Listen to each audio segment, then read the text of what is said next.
Ada banyak orang Kristen yang seringkali menjadi kasakusuk banyak orang. Mereka bilang begini, orang itu rajin ke gereja, tapi hidupnya kok tidak berubah ya. Katanya sudah ikut pelayanan, tapi mengapa sifatnya masih seperti itu? Tidak beda jauh dengan orang dunia. Saudara, hidup kekristenan sebenarnya adalah suatu proses perubahan hidup, pikiran, dan hati. Boleh katakan amin? So, tutur kata, sikap, tingkah laku, atau perbuatan kita harus berubah sesuai dengan firman Tuhan. Nah, firman Tuhan di Roma 12 ayat kedua dikatakan demikian. Janganlah kamu menjadi serupa dengan dunia ini, tetapi berubahlah oleh pembaruan budimu, sehingga kamu dapat membedakan manakah kehendak Allah, apa yang baik, yang berkenan kepada Allah, dan yang sempurna. Saudara, Tuhan mengajarkan kepada kita semua, kita tidak boleh menjadi serupa dengan dunia ini. Dulu sebelum kita mengenal Kristus, memang karakter kita dari dunia. Seperti itulah. Lalu kita ikut Yesus. Seharusnya lewat firman Tuhan, lewat persekutuan yang intim dengan Allah kita di dalam Kristus Yesus, maka hari demi hari kehidupan kita, karakter kita, tingkah laku kita harusnya berubah. Yang ngerti katakan amin. Nah, beberapa orang menginginkan perubahan terjadi pada lingkungan atau orang-orang di sekitarnya.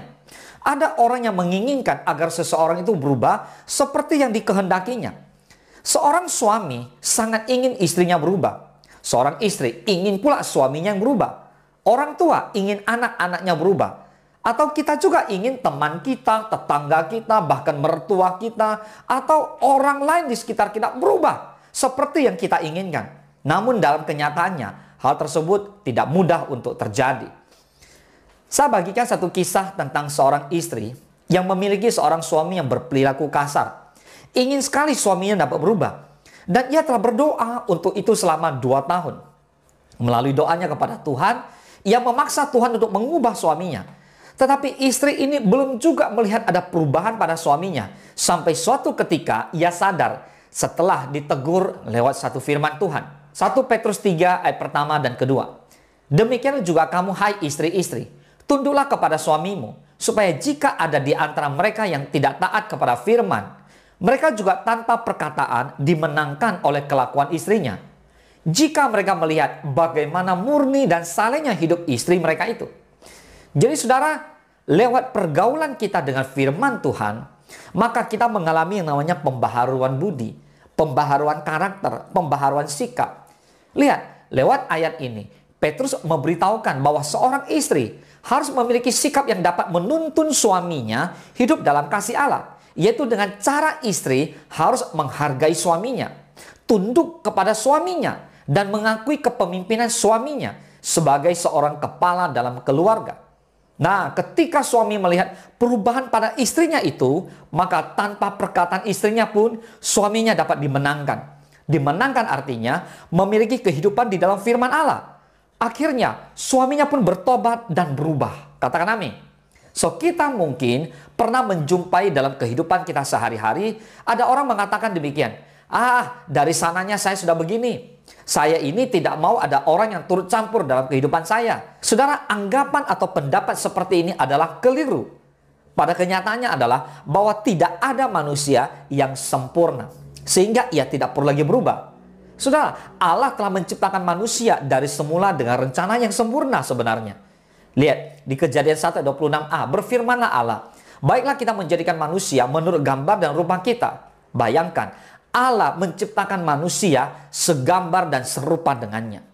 Allah menghendaki manusia dapat mencerminkan kasih, kemuliaan, dan kekudusannya. Karena memiliki keserupaan dengan Allah, dan manusia memiliki hikmat, hati yang mengasihi, dan kehendak untuk melakukan yang benar. Tetapi ketika Adam dan Hawa jatuh ke dalam dosa, maka keserupaan dengan Allah ini telah tercemar dan hilang. Nah, proses penebusan yang terjadi, makanya orang percaya ketika ditebus oleh kuasa darah Yesus, maka orang percaya ini diperbaharui kepada keserupaan kembali kepada Allah dalam tabiatnya, kasihnya, dan kekudusannya. Mari kita bersyukur kepada Tuhan Yesus yang luar biasa, yang mendamaikan kita dengan Allah kembali. Efesus 4 ayat ke-22 sampai ke-24 firman Allah berkata, yaitu bahwa kamu berhubung dengan kehidupan kamu yang dahulu harus menanggalkan manusia lama yang menemui kebinasaannya oleh nafsunya yang menyesatkan, supaya kamu dibaharui di dalam roh dan pikiranmu, dan mengenakan manusia baru yang telah diciptakan menurut kehendak Allah di dalam kebenaran dan kekudusan yang sesungguhnya. Saudara, lewat firman Tuhan ini jelas kita diingatkan bahwa ketika kita menjadi manusia baru, maka kita harus hidup di dalam kebenaran firman Tuhan. Kita harus hidup sesuai dengan kehendaknya Tuhan. Maka saudara, milikilah tekad dan kerelaan untuk mau berubah menjadi lebih baik lagi, agar hidup kita dapat senantiasa berkenan kepada Tuhan. Nah, orang percaya dan berjalan bersama Kristus pastilah akan terus dituntun oleh kuasa Roh Kudus, yaitu Tuhan kita Yesus Kristus, agar kita semakin hari semakin serupa dengan gambarnya Tuhan. Oleh karena itu, mari orang Kristen, dengar, yang tidak mau berubah adalah orang Kristen yang mati secara rohani. Saudara, percuma kamu jadi orang Kristen tapi tidak mau berubah. Intinya, kekristenan itu kita harus mau berubah. Kalau orang menjadi orang Kristen tetapi tidak mau berubah, artinya dia hidup seperti hidupnya yang lama. Dia hidup seperti orang dunia. Percuma kamu menjadi orang Kristen. Harusnya kamu begitu menjadi orang Kristen, kita mengalami pembaharuan budi dan kehidupan kita tidak akan sama lagi. Kita menjadi serupa dan segambar dengan Tuhan kita, Yesus Kristus. Katakan amin. Pertanyaannya, bagaimana kita bisa tahu bahwa kehidupan kita sudah berubah? Saudara, kita akan tahu kehidupan kita sudah berubah adalah ketika orang lain mulai menyadari perubahan yang terjadi dalam diri kita. Bukan kita sendiri yang menggembar-gemborkannya. Ini berarti perubahan selalu akan memperlihatkan bukti yang dapat dilihat dengan sangat jelas. Begini, seseorang dikatakan berubah, baik itu ke arah yang positif ataupun ke arah negatif, apabila diganti dengan perbuatan yang berbeda. Contoh, orang yang biasanya keluyuran malam, suka dugem, kini sudah tidak lagi berbuat seperti itu. Hidupnya benar-benar berubah. Sekarang malah aktif di dalam komunitas, persekutuan doa, ibadah raya, dan sebagainya. Orang yang dulu sukanya berkata jorok atau suka membicarakan orang lain, kini tidak lagi, sudah bertobat dalam nama Yesus. Kita juga banyak mendengar kesaksian dari mantan napi yang hidupnya berubah 180 derajat. Mungkin mantan pembunuh, mantan perampok, kini bertobat menjadi baik di dalam nama Yesus. Dan bahkan mereka kini melayani Tuhan, bahkan diurapi Tuhan dengan luar biasa. Amin.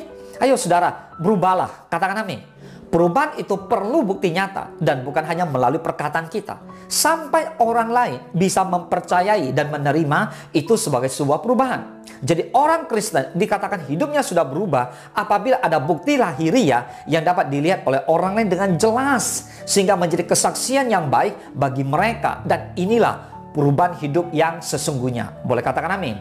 Tuhan Yesus memberkati.